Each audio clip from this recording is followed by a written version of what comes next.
wabarakatuh. Halo semua, kan nama saya Pandu. Kan? Saya merupakan mahasiswa dari Universitas Muhammadiyah Yogyakarta.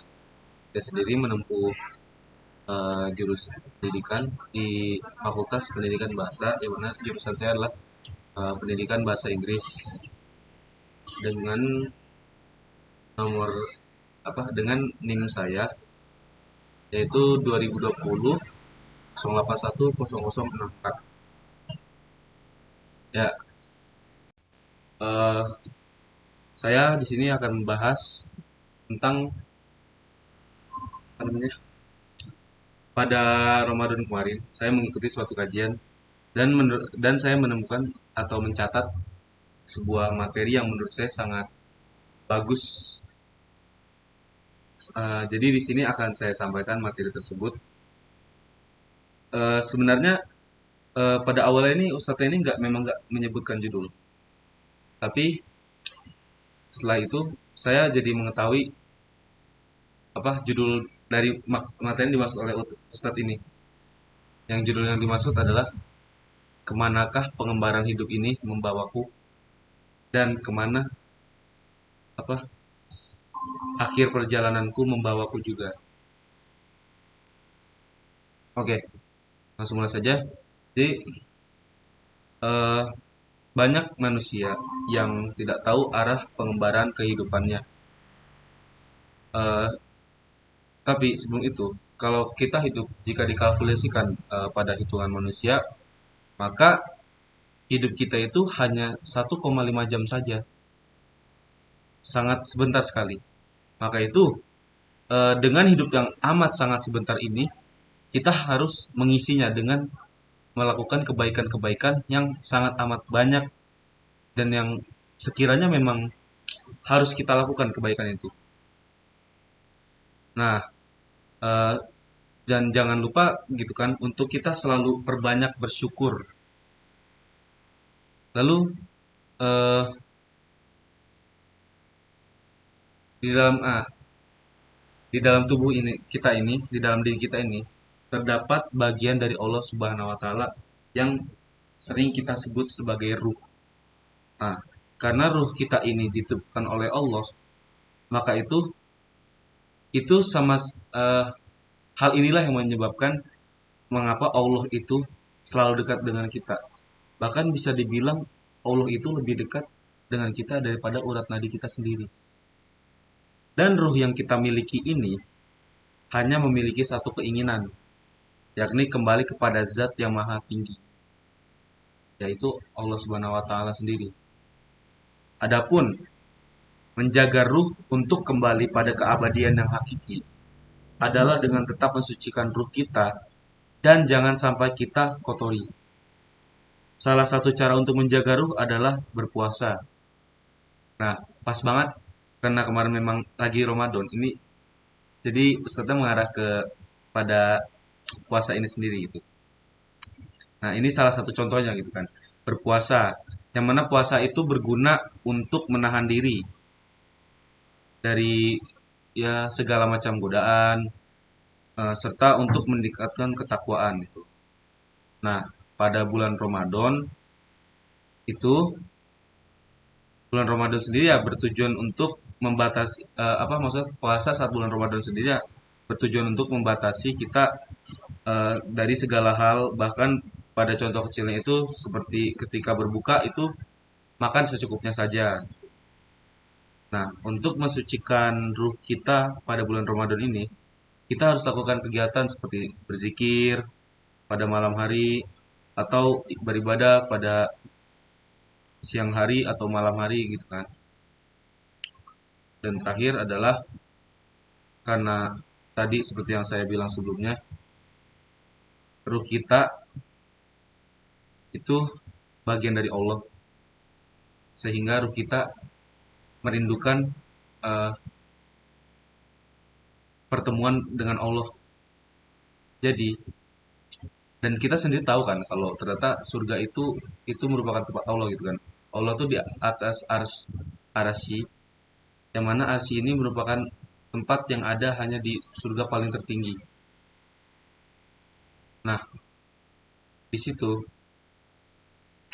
Jadi jadi intinya adalah kalau memang kita ingin ke surga, berarti ke surga adalah tujuan kita untuk kembali bersatu dengan pencipta kita. Nah, bagaimana cara ruh kita sendiri pulang ke surga? Yang pasti untuk surga itu sendiri kita pasti akan mengalami yang namanya kematian. Nah, kematian sendiri merupakan suatu hal yang pasti terjadi bagi setiap makhluk hidup. Tak terkecuali pada manusia. Kapan seorang akan meninggal pun sudah ditetapkan ketika dirinya masih di dalam kandungan. Ketika roh ditiupkan, ruh yang merupakan unsur non materi yang ada dalam jasad yang diciptakan Allah Subhanahu wa taala. Menjadi pertanyaan banyak orang, bagaimana kondisi ruh seseorang setelah meninggal dunia? Dulu menjelang wafatnya, Nabi Allah Subhanahu wa taala yaitu Rasulullah SAW memperlihatkan pahala yang berlimpah dan ganjaran besar yang akan mereka dapatkan di sisinya di akhirat. Allah Subhanahu wa taala juga memberikan pilihan kepada mereka apakah ingin tetap di dunia atau ke tempat yang sangat mulia. Tidak diragukan lagi bahwa Nabi memilih ke tempat yang abadi, yakni di akhirat. Berdasarkan hadis riwayat Bukhari, Aisyah berkata, ketika malaikat pencabut nyawa datang kepada Rasulullah, sementara kepala beliau di pangkuan saya, maka Rasulullah pingsan beberapa saat, dan tak lama kemudian ia sadar kembali. Lalu beliau menatap ke atas langit-langit rumah sambil mengucapkan, Ya Allah, pertemukanlah aku dengan teman-teman yang paling mulia. Lalu Aisyah berkata, dengan demikian Rasulullah tidak memilih untuk hidup lebih lama lagi bersama kami. Saya ingat yang pernah beliau sampaikan kepada kami ketika masih sehat. Itulah kata-kata terakhir yang beliau ucapkan. Jadi setiap orang dicabut ruhnya oleh malaikat pencabut nyawa atau malaikat Israel, maka tidak ada sekejap mata pun ruh tersebut di genggamannya. Melainkan ruh tersebut langsung dipegang oleh dua malaikat yang akan mengantarkannya ke langit. Bagi seorang muslim yang soleh dan taat kepada Allah Subhanahu Wa Taala, maka sebelum diantar di langit, ia dibalut dengan kain kafan dari surga dan diberi wangi-wangian dari surga yang wanginya melebihi wangi minyak kasturi. Sehingga apabila datang kematian kepada salah seorang di antara kamu, ia diwafatkan oleh malaikat-malaikat kami dan malaikat-malaikat kami itu tidak melalaikan kewajibannya. Surat Al-An'am. Para malaikat penjaga pintu langit pun membuka pintu-pintu langit untuknya sambil berkata, Ruh siapa yang wangi dan harum ini? Lalu malaikat pengantar ruh mengatakan Fulan bin Fulan gitu, dengan nama terbaik yang diperolehnya di dunia. Para malaikat di langit dan bumi berdoa agar rahmat baginya dan agar ruh tersebut naik melalui arah mereka. Lalu tiap malaikat di setiap langit turut mengantarkannya sampai ke langit ketujuh untuk bertemu dengan Allah Subhanahu wa taala. Para malaikat mengantarkannya sebagai kehormatan atau kemuliaan. Allah Subhanahu wa taala berfirman, "Tuliskan kitab hambaku di tempat yang tinggi. Kembalikan dia ke bumi karena aku menciptakannya dari bumi, mengembalikannya ke bumi dan mengeluarkannya dari bumi sekali saja. Lalu ruh orang soleh itu kembali ke jasadnya. Eh, Lalu dua malaikat datang dan duduk bersama serta bertanya siapa Tuhanmu, apa agamamu, siapa laki-laki yang diutus kepadamu, dari mana kamu mengetahui hal ini? Karena orang soleh, maka ia dengan lancar akan menjawab pertanyaan-pertanyaan dari malaikat yang ada di alam kubur. Adapun ruh yang buruk dari hamba yang tidak soleh, setelah dicabut ruhnya, lalu ia dibalut dengan kain kafan dan diberi wangian dari neraka, sehingga keluar darinya bau yang sangat busuk dan sangat tidak disukai oleh malaikat. Para malaikat yang di langit melaknatnya ketika ia dicabut. Pintu-pintu langit ditutup, tidak dibuka untuknya. Setiap malaikat berdoa agar ruhnya tidak naik ke arah mereka.